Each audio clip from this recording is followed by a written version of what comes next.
تو قرآن نے دوسرا اقرا وربک الاکرم پڑھ، تیرا پروردگار سخی داتا ہے، الذی علم بالقلم، تیرا پروردگار وہ ہے جو استاد کے ذریعے سے تو سکھلاتا ہی ہے، وہ پین سے بھی سکھلاتا ہے، پین سے سکھلاتا ہے یعنی قلم سے لوگوں نے جو کچھ لکھا ہے اس کا مطالعہ کرو،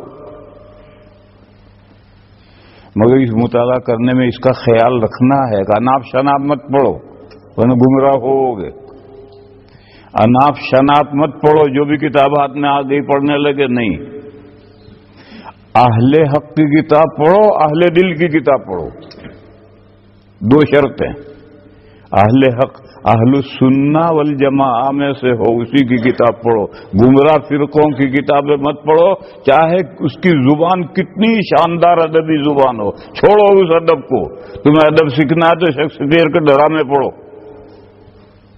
گمراہ نہیں ہوگے، شیکسپیئر کے ڈرامے پڑھو گے تو گمراہ نہیں ہوگے۔ بعض لوگ کہ فلاں کی زبان بڑی شاندار ہے، زبان میں ستیہ ناش ہو جائے گا تمہارا۔ سب سے پہلے دیکھو کہ مصنف اہل حق میں سے ہے یا نہیں، اہل السنہ والجماعہ میں سے ہے یا نہیں، ہے تو پڑھو اس کی کتاب، نہیں ہے بابا رہنے دے۔ پھر اس سے آگے اگر مصنف اہل دل بھی ہے، اللہ کا نیک بندہ ہے، تو اس کی کتاب سے علم بھی حاصل ہوگا اور صلاح اور نیکی بھی پیدا ہوگی۔ جیسے متکلم کا اثر سامع پر پڑتا ہے، ایسے ہی کتاب کے پڑھنے سے اگر صاحب کتاب اللہ کا نیک بندہ ہے تو کتاب کے واسطے سے اس کا صلاح تقوی منتقل ہوتا ہے، لیکن یہ لازمی شرط نہیں، لیکن بہرحال اگر وہ اہل دل ہے، نیک بندہ ہے، تو اس کی کتابیں پڑھو گے تو نیکی بھی منتقل ہوگی۔ اور باقی یہ شرط ضروری نہیں ہے، ضروری شرط ہے کہ وہ اہل حق میں سے ہو، اس کی کتاب پڑھو، گمراہ فرقوں کی کتاب مت پڑھو۔ ضرورت کے لیے پڑھ سکتے ہو۔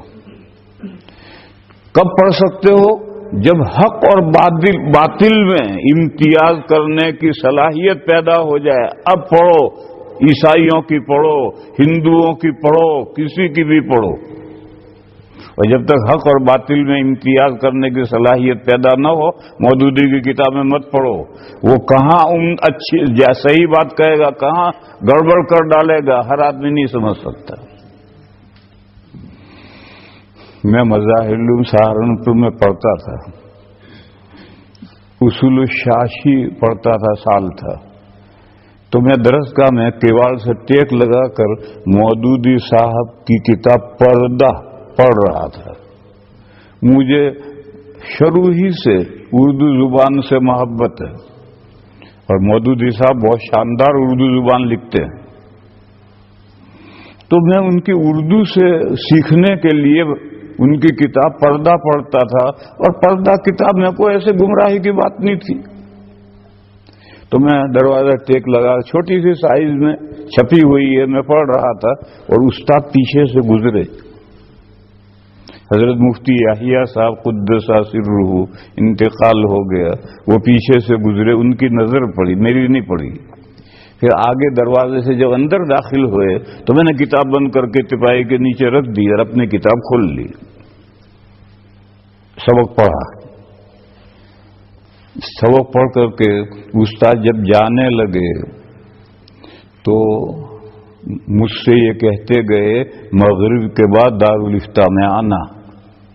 وہ دارالفتہ میں بیٹھ کر فتوے لکھتے تھے، مجھ سے کہا مغرب بعد دارالفتہ میں آنا، کہ ٹھیک۔ میں مغرب بعد گیا، وہ فتوے لکھ رہے تھے، میں بھی کتابیں لے کر پڑھنے میں لگ گیا، وہ فتوے لکھتے رہے، میں پڑھتے رہا۔ جب عشاء کی اذان ہوئی تو میں نے عرض کیا کہ حضرت آپ نے فرمایا تھا کہ مغرب بعد دارالفتہ میں آنا۔ فرمایا ہاں، درسگاہ میں کیا کتاب پڑھ رہے تھے؟ جھوٹ بولنے کی میری عادت نہیں، بچپن سے مجھے جھوٹ سے بہت نفرت ہے، تو تو میں نے صاحب کہا، میں نے کہا حضرت مودودی صاحب کی پردہ پڑھ رہا تھا۔ مظاہر العلوم میں تو مودودی کی کتاب اگر کوئی پڑھے تو فوراً اخراج ہو جاتا تھا۔ اب تو وہ سختی نہیں رہی، لیکن شروع میں اگر مظاہر میں کوئی مودودی کی کتاب کسی طالب علم کے پاس پائی جائے تو فوراً اخراج ہے۔ اور میں بھی کسی طالب علم سے لایا تھا، چپکے چپکے تو سب کچھ چلتا ہے۔ تو میں نے صاحب کہا، میں نے کہا حضرت مودودی صاحب کی پردہ پڑھ رہا تھا۔ تو حضرت نے فرمایا ابھی نہ پڑھو، جب وقت آئے گا میں بتاؤں گا۔ چنانچہ میں نے جا کر وہ جس طالب علم سے میں نے لی تھی اسے واپس کر دی۔ میں نے آگے ایک سطر بھی نہیں پڑھی، واپس کر دی۔ پھر 3 سال میں مظاہر العلوم میں رہا، پھر 5 سال دارالعلوم میں رہا، پھر مدرس ہو کر کے اشرفیہ میں گیا۔ اشرفیہ میں مدرسی کے 7ویں سال، 9 سال میں نے وہاں پڑھایا ہے، 7ویں سال ڈاک میں ایک کارڈ آیا، اس میں لکھا تھا عزیزم سلمہ، اب تم مودودی کی کتابیں پڑھ سکتے ہو، یا غفر لہ۔ میری حیرت ہو گئی، اب وہ 3 سال اور 5 8 سال اور یہ 7 سال، اتنے عرصے کے بعد ان کا کارڈ آیا، اتنا ہی لکھا تھا عزیزم سلمہ، اب تم مودودی کی کتابیں پڑھ سکتے ہو، یا غفر لہ۔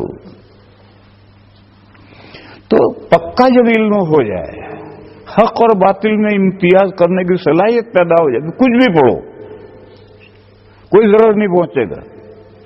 لیکن کچا علم ہے، حق اور باطل کو سمجھ نہیں سکتا ہے، اس مرحلے میں مطالعہ کرتے وقت پہلے یہ دیکھنا ہے کہ مصنف اہل حق میں سے ہے یا اہل باطل گمراہ لوگوں میں سے ہے۔ پھر ساتھ میں اگر اہل دل بھی ہے تو سونے پہ سہاگا۔